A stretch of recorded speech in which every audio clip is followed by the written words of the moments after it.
नमस्कार दोस्तों, आपके अपने YouTube चैनल फ्लेम टारगेट में आपका स्वागत है। कृपया जो लोग नए हैं चैनल को लाइक और सब्सक्राइब करें, जिससे हमारा आने वाला हर वीडियो का नोटिफिकेशन आपको प्राप्त हो सके। तो चलिए दोस्तों, आज हम संघ कार डेटा से संबंधित कुछ महत्वपूर्ण बिंदुओं को देखेंगे जो आपके एग्जाम के लिए बहुत ही इंपॉर्टेंट है। तो चलिए देख लेते हैं। सबसे पहले संघ कार डेटा क्या होता है। ठीक है, संघ कार डेटा क्या होता है, तो कॉर्ड डेटा के बारे में हम जानेंगे। तो क्या क्या कह रहा है, इसका पहला पॉइंट कह रहा है कि कॉर्ड का अर्थ होता है स्ट्रिंग अर्थात तार या रज्जु, और एटा का अर्थ होता है वेयरिंग अर्थात धारक या नोटोकार्ड धारक जंतु। कैसे धारक या नोटोकार्ड धारक जंतु होते हैं। ठीक है, अगला पॉइंट इसका कह रहा है कि इस संघ में नोटोकार्ड या पृष्ठ रज्जु या मेरुदंड रखने वाले जंतु पाए जाते हैं। कैसे जंतु पाए जाते हैं? नोटोकार्ड या पृष्ठ रज्जु या मेरुदंड रखने वाले जंतु पाए जाते हैं। ठीक है, कार्डेटा संघ के जंतुओं में शरीर को सहारा देने के लिए पृष्ठ सतह पर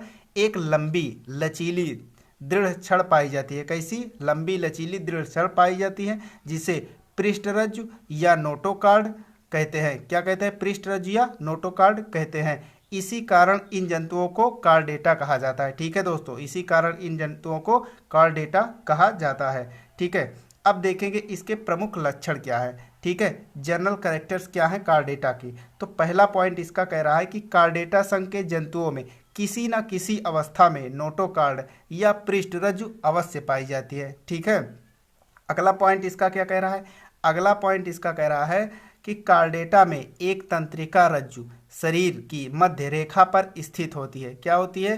तंत्रिका रज्जु शरीर की मध्य रेखा पर स्थित होती है। यह एक अनुलंब नालवत रज्जु के रूप में होती है। ठीक है, अनुलंब नालवत रज्जु के रूप में होती है, जो नोटोकार्ड के ऊपर होती है। कहाँ पे होती है? नोटोकार्ड के ठीक ऊपर होती है। ठीक है, आगे देखिए, आगे क्या कह रहा है? आगे कह रहा है कि कार्डेटा में श्वसन के लिए ग्रसनी क्लोम दरारें पाई जाती है। क्या होती है? ग्रसनी और क्लोम दरारें पाई जाती है, जिससे ये जंतु श्वसन करते हैं। ठीक है दोस्तों, जिससे ये जंतु क्या करते हैं? श्वसन करते हैं। ठीक है, अगला बिंदु इसका कह रहा है कि कार्डेटा जंतुओं में लाल रुधिर कणिकाएं होती है। क्या होती है? लाल रुधिर कणिकाएं होती है, और इसमें हीमोग्लोबिन भी पाया जाता है। ठीक है, आगे देखिए, आगे कह रहा है कि कार्डेटा जंतुओं में शरीर के पिछले अंतिम छोर पर एक पेशीयुक्त ठोस कंकालयुक्त पूंछ होती है। कंकालयुक्त क्या होती है? ठोस कंकालयुक्त पूंछ होती है। ठीक है, अब हम देखेंगे संघ कार्डेटा के वर्गीकरण के बारे में। ठीक है, संघ कार्डेटा के वर्गीकरण के बारे में हम जानेंगे। तो संघ कार्डेटा के वर्गीकरण में सबसे पहले कार्डेटा को तीन उपसंघों में बांटा गया है: यूरोकार्डेटा, सिफेलोकार्डेटा और वर्टिब्रेटा।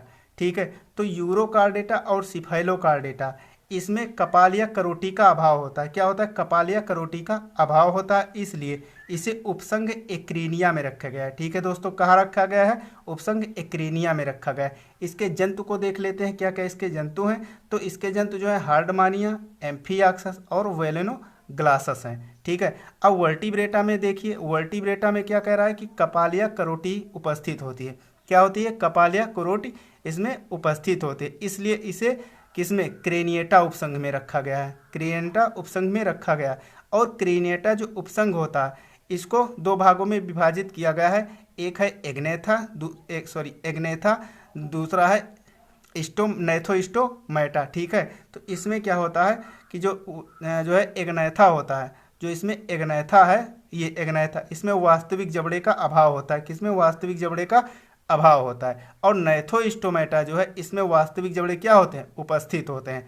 ठीक है, अब एग्नेथा के जंतुओं के बारे में हम देखेंगे। तो इसका क्या जंतु है? इसका जंतु है पेट्रोमाइजॉन लैम्प्रे, ये इसके जंतु हैं। ठीक है, अब आगे देखिए, आगे क्या कह रहा है कि आगे जो नैथोस्टोमेटा है, इसको दो भागों में विभाजित किया गया, एक पिसीज अधिवर्ग, एक ट्रेटापोडा। ठीक है, तो पिसीज अधिवर्ग में मत्स्य यानी कि जो मछलियां होती है वो आती है इन जंतुओं।